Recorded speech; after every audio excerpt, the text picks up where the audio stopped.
Dans les maisons de retraite, accompagner les résidents en fin de vie n'est pas évident. À la résidence de la Perrelle, à Ouipion, de nombreuses initiatives ont été prises par Gaëlle Descamps, l'ergothérapeute, pour les accompagner. L'une d'elles est ce chariot de soins de confort qui lui tient particulièrement à cœur. Donc c'est un chariot qu'on a créé pour accompagner les résidents qui sont en fin de vie de manière la plus adéquate possible, avec un maximum de confort. Ce chariot, il est créé aussi bien pour être utilisé par les familles que par le personnel. Et donc tout est vraiment bien agencé pour que ce soit à la portée de tout le monde.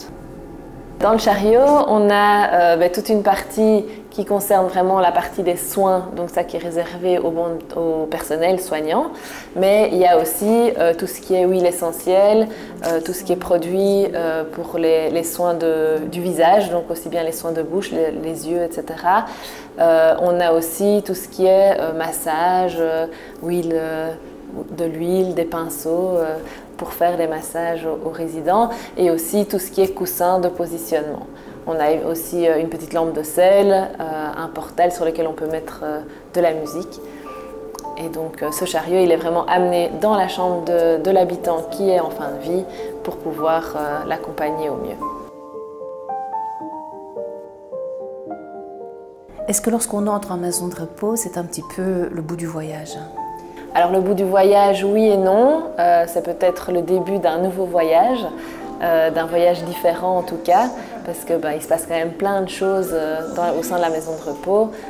Qu'on aille plus ou moins bien, on adapte vraiment les activités en fonction de chacun. Comme si on roulait ça va réveiller les cuisses, ça. Alors Gaëlle, que faites-vous en ce moment ? Je suis en train de préparer les documents concernant les projets thérapeutiques et les directives de traitement des résidents. Donc c'est une feuille recto verso qu'on a créée sur laquelle on retrouve les données administratives de la personne, tout le projet de soins, donc le projet thérapeutique, voir jusqu'où la personne souhaite aller au niveau de ses soins. Cette partie-ci, elle est remplie en collaboration avec le médecin traitant. Et alors, on a ici au verso les souhaits de fin de vie de la personne, donc c'est voir un petit peu comment elle souhaite être accompagnée d'un point de vue spirituel, religieux, etc. Mais également voir si elle préfère être accompagnée par des soignants qui aient la confiance, toutes sortes de choses comme ça. Et alors, on a aussi les volontés d'après-décès. Que la personne, j'ai des personnes qui choisissent même jusqu'à la musique qu'elles souhaitent avoir à leurs funérailles. Ça permet surtout d'aider les familles avec qui ce n'est pas toujours évident de discuter de la fin de vie. Cette feuille, elle n'est utilisée que si la personne fait un AVC, est dans le coma, est vraiment en fin de vie et n'est plus réveillable.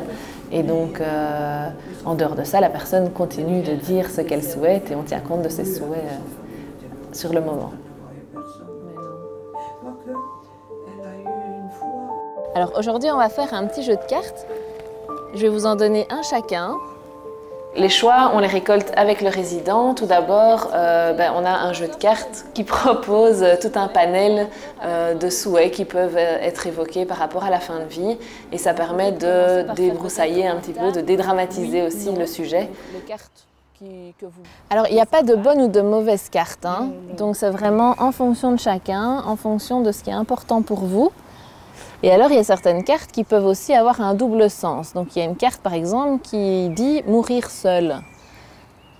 Est-ce que cette carte, vous la prenez parce que vous trouvez que vous voulez mourir seul? Ou alors, justement, est-ce que vous ne voulez pas mourir seul? Vous voyez, donc, c'est pour ça que c'est important que vous sélectionnez les cartes et puis qu'on en discute ensemble.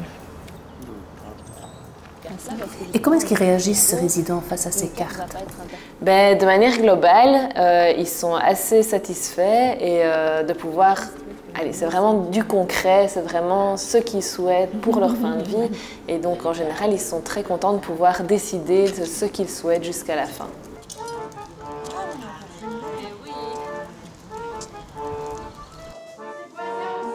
Gaëlle, cet endroit est tout à fait particulier. De quoi s'agit-il? Donc en fait, c'est un mur de papillons qui a été créé selon la volonté des résidents de créer un mur à la mémoire d'eux. Et donc chaque papillon représente une personne qui a vécu ici et qui est décédée. Alors il y a certaines personnes qui font leur propre papillon, d'autres où c'est la famille qui participe à la création du papillon, ou alors des résidents qui sont amis et qui souhaitent créer le papillon de leur ami décédé. Et alors ici on a un cadre, parce que les papillons voilà, on les fait une fois par mois. Et ici on a créé un cadre avec nos derniers départs, et donc là c'est de manière plus instantanée où les départs sont annoncés de manière collective.